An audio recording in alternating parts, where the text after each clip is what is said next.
또 세 가지의 기적, 눈 먼 자, 그 다음에 귀신 들린 자를 치료하는 이 이야기까지 세 가지 이야기가 이제 시작되는 첫 번째 기적이에요. 그러니까 세 가지 기적의 묶음이죠. 이 묶음을 통해서 점층적으로 예수님의 선교가 확산되는 모습을 보여주고 있어요. 너무 잘 알고 유명한 이제 본문이죠. 근데 이걸 이제 샌드위치 구조 또는 이제 햄버거 구조라고 하는데 하나의 이야기 사이에 다른 이야기가 들어가. 자, 오늘 18절에 보면 어떤 치리자라고 되어 있는데 이 치리자가 정확히 누구라고는 알 수 없죠. 그러나 마가복음과 누가복음에는 나와 있어요. 회당장이라고 나올 거예요. 그 당시 이스라엘 백성들은 구조보다 이 회당에서 많은 백성들이 모여서 신앙생활을 했었죠. 그런데 회당장이라는 것은 그들의 종교적인 어떤 중심적 역할을 하는 사람이에요. 그 치리자라고 얘기를 한 거예요. 그리고 이름도 야이로라고 나와 있어요. 회당장 야이로. 근데 오늘 마태복음은 조금 이제 간단하게 설명해놨고 이제 이름도 나와 있지는 않는데 어쨌든 이 사람이 딸이 방금 죽었다. 딸이 죽었다는 거예요. 근데 다른 본문에는 거의 죽게 되었다 이렇게 나오거든요. 죽기 직전으로 나와. 이게 무슨 말이냐면 이게 내용이 다른 거 아닙니까가 아니라 이 사람이 예수님께 오는 동안에 소식이 두 가지가 온 거죠. 거의 죽어갑니다 하고 또 한 사람이 와서 방금 죽었습니다. 이렇게 전달하는 과정이 있었던 거예요. 그렇기 때문에 두 가지 이야기가 동시에 나온 거다. 실제적으로는 이미 마태복음에 보면 그 딸이 막 죽은 거예요. 죽음. 회당장이고 종교의 어떤 지도자 역할을 하고 어떤 위치가 있는 사람인데 예수님께 와서 내 딸이 죽었습니다. 곧 살려주십시오. 손만 대면 그 딸이 살아날 겁니다. 부탁하는 것 자체가 굉장히 사실은 그들에게 있어서는 수치스러운 일일 수 있는 거예요. 쉬운 일은 그렇게 아닌 거죠. 그런데 뭐 내 딸이 지금 죽었는데 거기에 체면이고 뭐가 필요해요. 달려가는 거죠. 그래서 그 딸은 환자고 이제 죽어가고 있을 때 출발을 했지만 자기의 의지가 없잖아요. 부모의 의지로 예수님께 와서 간청을 합니다. 어떤 믿음이죠? 오셔서 손을 얹으시면 살아난다라는 그 믿음. 그러니까 예수님이 일어나셔서 그를 따라가세요. 그리고 그분의 제자들도 같이 합니다. 자, 이 이야기가 시작됐어요. 그럼 이 이야기가 끝나야 되는데 이 이야기가 끝나기 전에 주님의 기적이 일어나기 전에 하나의 사건이 일어난 거죠. 예수님의 의도도 아니었고 또 회당장 야이로가 바라던 것도 아니었죠. 위기가 온 거죠. 또 죽은 지 시간이 흐른 것보다는 빨리 가는 게 좋잖아요. 그런 조급함이 있지 않겠어요? 당장 내 딸이 죽었는데 예수님이 빨리 가시면 손을 얹으시면 나을 것 같은데. 근데 그 유명한 또 이 이야기가 등장을 하죠. 12년 동안 피가 유출되는, 자궁을 통해서 12년 동안 계속 피가 유출되는 건 자궁에 이제 이상이 있는 병이고 그런 유출병들은 그 당시에 부정한 병이기 때문에 절대 손을 대면 안 되는 거고 원래 그런 여인과 이렇게 손이 닿으면 부정하다고 그래요. 그래서 사회로부터 격리되고 12년 동안 치료하기 위해 돈을 많이 들였지만 얼마나 경제적으로 어려웠겠어요. 사회적으로 어렵고. 근데 그 여인에게 어떤 믿음이 있었냐면 내가 그분의 옷자락만 만져도 나의 병이 치유되겠다. 그러니까 오늘 본문에는 이 두 가지 이야기가 하나의 이야기, 기적 이야기로 묶어져 있는데 다 손을 대는 것이에요. 한 사람은 예수님이 오셔서 손을 대주시기를 그렇게 요청을 했고 이 여인은 본인이 손을 댄 거죠. 원래는 손을 대면 안 돼요. 율법적으로 보면 손을 대면 안 되는 거예요. 부정한 여인이 더군다나 랍비라고 칭함받는 예수님의 옷자락을 만지면 원래는 안 되는 거죠. 그런데 그 믿음은 그 난관을 극복을 해요. 여자가 남자고 부정한 자가 부정하지 않은 사람의 옷을 만진다? 그리고 그 많은 사람들이 지금 몰려서 가고 있는 거예요. 마태의 집에서 앞으로 새로운 시대가 왔다. 새 포도주에 대해서 강론하시는 중에 이 사건이 일어났고 출발을 했는데 예수님을 쫓아서 제자들과 많은 무리들이 옹이해서 가고 있는 중에 이 여인은 그 사이를 뚫고 들어가서 옷자락을 만진 거예요. 왜 만졌습니까? 바로 그것이 바로 그 여인의 믿음이었다. 내가 이분의 옷자락만 만져도 나의 불치병이 나을 것이란 이 믿음. 그런데 그냥 가시면 좋은데 옷자락을 만지면서 그 여인 안에 마치 그 번개가 치듯이 하나님의 능력이 그 여인 안으로 들어갔고 예수님은 그걸 아신 거죠. 그 사람 마음을 알고 그 믿음을 알고. 그러니까 주님이 관심하시는 거는 뭐냐면 예수님이 정말 원하시는 거, 예수님이 정말 기뻐하시고 관심하시는 것. 여러분 믿음이에요, 믿음. 우리는 오늘 어떤 믿음이 있습니까? 믿음이라는 것은 그분과의 관계를 열어주는 너무나 중요한 통로입니다. 하나님 믿음으로 우리를 구원하시죠. 우리의 믿음을 보시고 축복해 주세요. 그 옷자락을 만져서 그 믿음이 역사에서 주님의 치료가 일어났을 때 예수님이 그녀를 보셨죠. 믿음이 없는 사람은 하나님의 능력을 경험하지 못합니다. 그 믿음은 바로 신뢰죠, 신뢰. 관계예요, 관계. 인격적인 관계. 여러분 구원이 무엇입니까? 구원받는 게 뭐예요? 군중이 구원받는 게 아닙니다. 한 사람 한 사람이 구원받는 거예요. 이거는 관계를 말해요. 친구와의 관계 때문에 힘들어하고 직장에서 상사와의 관계 때문에 힘들어하고 또 관계 때문에 좋아하기도 하고 행복하기도 하고 힘들기도 하는 게 인간 관계잖아요. 똑같아요. 하나님하고도 관계가 있어요. 교통. 내가 정말 믿는 자고 내가 정말 하나님을 아는 자라면 그분과 관계가 있어야죠. 관계가 있죠. 예배하고 그런 영적 체험들이 있는데 관계가 없는 건 아니죠. 그러나 좋은 관계가 있고 그저 그런 관계가 있고 안 좋은 관계가 있죠. 하나님의 말씀대로 살지 않는 건 안 좋은 관계죠. 그런데 뭐 그런 듯 아닌 듯 뭐 은혜도 받고 아닌 듯 뭐 이렇게 적당히 살아가는 거는 그저 그런 관계죠. 그러나 좋은 관계는 친밀한 관계입니다. 하나님을 느끼고 하나님의 나를 아시고 오늘 이 여인인 바로 그런 관계가 생긴 거죠. 왜냐하면 예수님이 그분을 보시면서 말씀하신 거죠. 위로를 받으라고 말씀하셨고 너의 믿음이 너를 온전하게 하였느니라. 그러자 그 여자가 그 시각부터 온전하게 되었어요. 어디로 갔습니까? 이 여인은 집으로 돌아갔겠죠. 어떤 일이 벌어졌을까요? 그 삶에 무너졌던 모든 것들이 회복됐겠죠. 가족관계가 회복되고 사회적으로 분리되었던 부정한 자다. 계속 몸에서 피를 흘리니까 얼마나 사람들이 유대인들은 특히 그 율법에 예민한 사람들인데 수군거리고 피하고 그렇게 힘들게 12년 동안 고통스럽게 살아갔겠어요. 그러나 주님을 만나고 주님과의 관계가 형성되고 치유됐죠.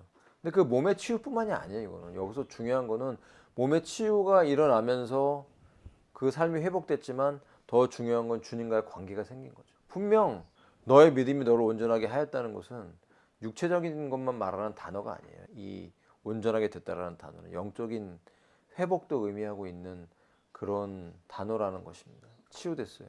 그의 삶 속에 놀라운 치유와 구원이 임한 것입니다. 그런데 23절에 드디어 예수님께서 시간이 좀 지체가 됐지만 그리고 이 아이에 대한 이 죽음에 대한 이야기가 잠시 끊어진 것 같이 되면서 긴장이 생겼잖아요.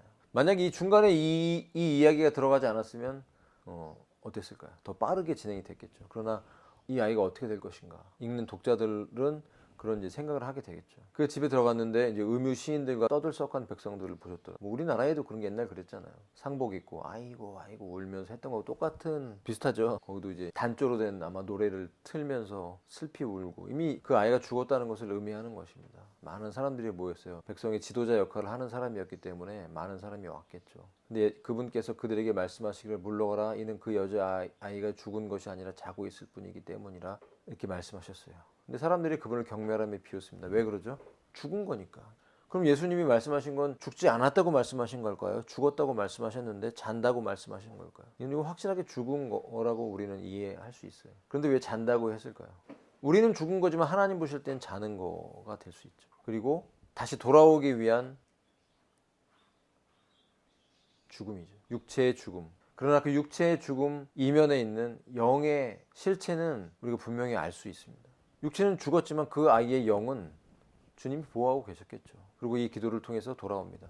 세상에 많은 사람들, 사탄이 그 속임수가 얼마나 교묘한 줄 아세요? 사탄은 윤회설을 얘기하죠. 그 모든 종교 안에 보면 윤회. 이번 생은 망했어. 다음 생은 마치 어떤 동일한 영적인 세계에서 보면 뭐 멀티버스에 대한 얘기도 있고 여러 차원의 세계가 있어 내가 동일한 존재가 여러 모양으로 살아간다라는 그런 완전 기가 막힌 말도 안 되는 이론을 만들어서 사람들을 속여요.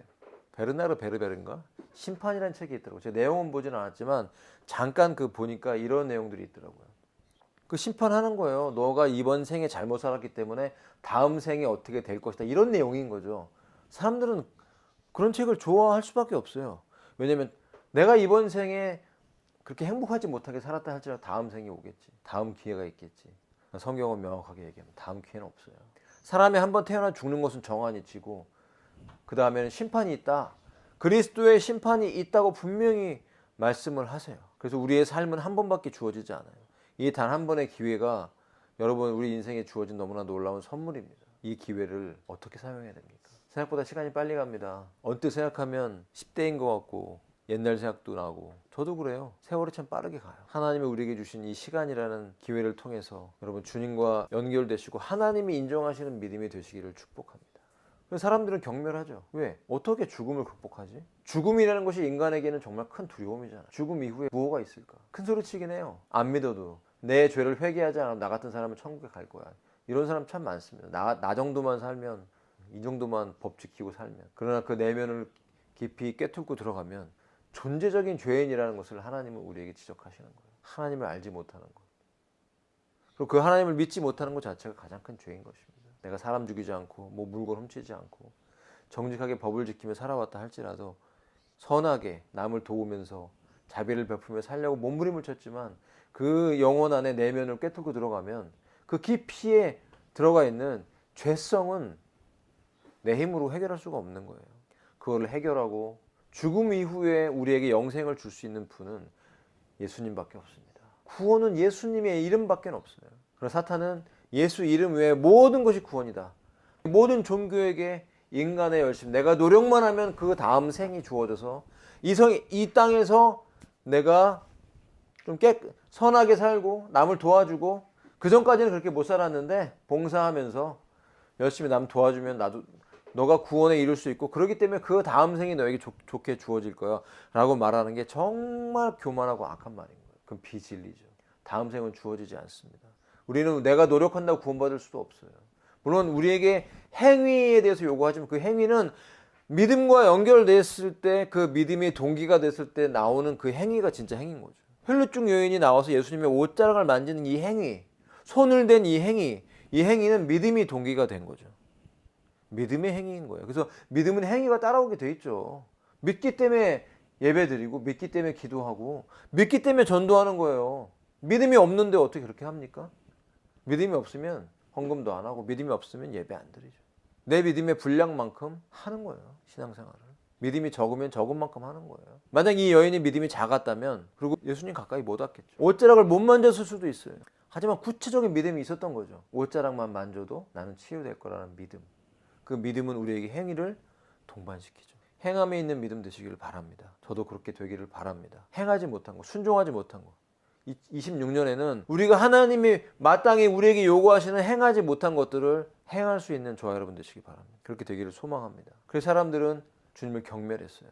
자, 이 경멸하고 비웃는 사람들은 어떻게 됐어요? 밖으로 다 나갔어요. 믿지 않는 사람들, 하나님의 말씀을 믿지 않고 예수 그리스도의 구원과 기적을 믿지 않는 사람들은 예수님 밖으로 쫓겨나게 돼 있는 거예요. 그럼 어떤 결과가 있어요? 자, 예수님이 그 아이를 손을 잡고 일어나게 됐어요. 얼마나 놀랍습니까? 근데 여기 제자 3명하고 아버지하고 예수님하고 이렇게 서서 이 기적을 보게 된 거예요. 소수만 보게 된 거죠. 주님과 친밀한 사람, 주님과 친한 사람, 주님과 관계가 있고 믿음이 있는 사람, 제자들만 요 자리에 있어서 주님이 어떤 일을 하시는가, 그 은밀한 일을 볼 수 있는 특권이 있다는 거예요. 그런데 하나님 말씀 믿지 않는 사람, 예수님의 제자도 아니고 예수님 쫓지도 않고 믿음도 없는 사람, 다 밖으로 나가지는 있는 거죠. 그러나 이 아버지는 믿음이 있었잖아요.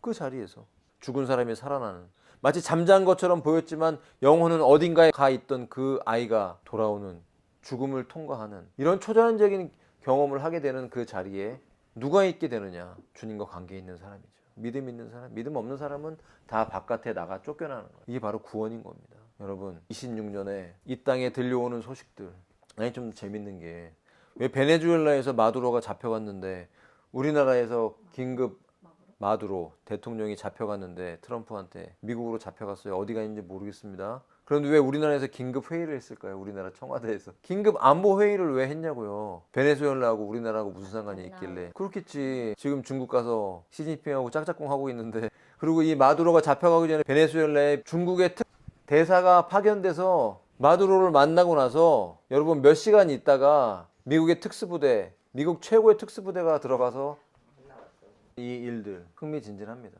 걱정도 되고, 경제 공황이 온다는데 전쟁이 일어날 수도 있고. 그렇지만 주님을 기대하고 주님께 믿음을 가진 사람들에게 주님이 하시는 일을 볼 수 있는 기회가 오지 않을까요? 그런 희망을 전해봅니다. 하나님이 어떻게 하실까? 하나님이 더 크십니다. 어떠한 정치인보다, 어떠한 딥스테이트보다 하나님이 가장 크고 위대하신 주권자이심을 믿습니다. 사단도 그 하나님의 계획 아래서 쓰임받는 하수인일 뿐이에요. 믿음의 사람들을 연단시키는 통로밖에 안 되는 거예요. 믿음의 사람들을 꺾을 수 있는 그 어떤 길도 없어요. 승리가 이미 우리에게 주어진 완성된 승리인 줄로 믿습니다. 아직 우리에게 완성되지 않은 게 있죠. 그러나 이미 하나님의 나라가, 하나님의 왕국이 우리의 삶 속에 임한 줄로 믿습니다. 그 임재, 하나님의 임재를 놓치지 않고 계속 충만하게 우리의 삶에서 하나님의 임재를 체험하고 주님과 살아있는 관계를 가지시기를 축복합니다. 그럴 때 예수님의 제자로서, 아니면 믿음의 사람으로서 그 믿음의 요청을 할 때 하나님이 기뻐하시고 응답하시는 경험을 우리가 하게 된다라는 거예요. 놓치지 마십시오. 희망은 오직 예수 그리스도입니다. 살아계시고 역사하신 주의 능력을 경험할 수 있는 기회가 될 것입니다. 올 한 해 하나님을 기대하십시다. 믿음을 가집시다. 하나님은 나의 삶에 어떻게 역사하실까? 우리 가정에 어떻게 역사하실까? 나의 인생을 어떻게 이끌어 가실까? 먹고 마시는 거, 이건 기본적인 거죠. 더 중요한 건 나의 부르심, 나의 사명, 나의 믿음, 주의 오심에 대한 갈망, 잃어버린 영혼들에 대한 선교, 그 하나님의 부르심과 하나님의 능력을 사모하면서 우리의 믿음을 놓치지 않고 부르짖고 기도하는 한 해가 되었으면 좋겠습니다. 아멘 하십니까? 이 말씀. 그래서 주의 일에 여러분 손을 펼치세요. 믿음으로 손을 대십시오. 아니면 주님께 요청하세요. 주님, 제가 하는 이 일에, 제가 움직이는 이 사역에 주님이 손을 대주셔야 되겠습니다. 제 안에 죽어있던 모든 것들이 부활하도록. 저의 기도가 살아나고, 예배가 살아나고, 말씀 읽는 게 살아나고, 전도가 살아나고, 저의 일상의 삶에 하나님의 생명력이 충만히 부어져서 내가 죽어있던 야이로의 딸 같은 나의 삶의 존재가 살아 움직이고, 믿음이 움직이는 믿음, 주님의 옷자락을 만지는 믿음, 그 믿음이 없으면 죽어있는 것 같아서 내가 그분께 갈 수가 없다면 주님께 요청을 해서 나에게 손을 대주십시오. 나의 삶에 터치해 주세요. 하나님, 죽어있던 모든 것을 살려주세요. 부활의 능력을 부어주세요 라고 기도하고 요청하는 우리가 되어야 되겠습니다. 이게 바로 믿음이, 그 믿음은 주님을 기쁘게 해드리고 주님의 기적을 볼 수 있는 근거가 되는 거예요. 믿음, 그 믿음 외에는 하나님을 기쁘시게 할 수 있는 것이 없어요. 내가 노력해서 선하게 살려고 몸부림쳐서 구원받을 수 있고 다음 생을 살 수 있는 그런 거짓말, 사단의 거짓말이 이 세상을 다 덮고 있어요. 이번 생은 어쩌고 다음 생은 어쩌고 그런 건 없어요. 우리에게 주어진 단 한 번의 이 삶을 이 땅의 나그네로서 본향을 향해 하나님이 우리를 위해 준비하신 그 유토피아의 세계를 향해 걸어가는 믿음의 기회라는 것이에요. 시간과 우리의 젊음과 우리에게 주신 그 능력들을 어떻게 사용하시겠습니까? 주님의 손을 붙잡고 주님께 요청하면서 일어나십시다. 하나님이 하신 일을 경험하는 놀라운 은혜의 시간들이 되기를 갈망합니다.